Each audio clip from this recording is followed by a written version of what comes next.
आज मुल्क भर की तरह सिंध के शहर पनुआकिल में भी यौम कुद्स भरपूर मजहबी अकीदत और जोश और जज्बे के साथ मनाया गया।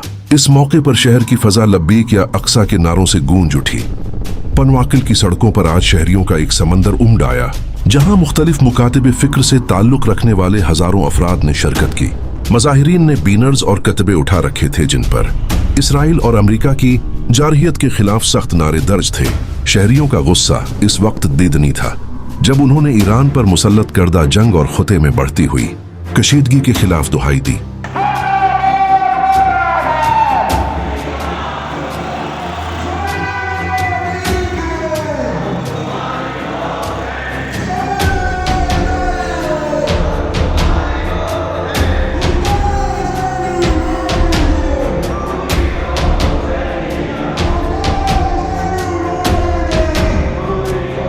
मज़ाहिरे से खिताब करते हुए रसूल बख्श, जोनिजो एडवोकेट रफीक अहमद मोहम्मदी और दीगर मुख्तलिफ रहनुमाओं ने कहा कि यौम कुद्स मनाने का असल मकसद बैतुल मुक़द्दस की आज़ादी और मजलूम फ़लस्तीनियों के हुकूक की बहाली है। मुकर्रीन ने आलमी बरादरी को झंझोड़ते हुए मुतालबा किया कि फ़लस्तीन और ईरान समेत दुनिया भर में मासूम इंसानियत के कत्ल आम को फौरी रोका जाए।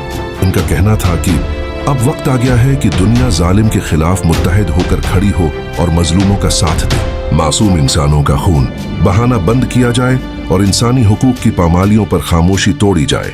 पनुआकिल के शहरियों और रहनुमाओं ने वाज़ेह किया कि फ़लस्तीन और ईरान समेत पूरी मुस्लिम उम्मा के खिलाफ होने वाली हर साजिश का डट कर मुकाबला किया जाएगा। आज का यह एहतजाज इस बात का सबूत है कि जोग्राफियाई दूरियां हमारे दिलों को एक दूसरे के लिए धड़कने से नहीं रोक सकते। मेरे प्यारे दोस्तों, मजीद ऐसी वीडियोस के लिए हमें फॉलो करें और जमील लंजार की तरफ से आपका बहुत बहुत शुक्रिया।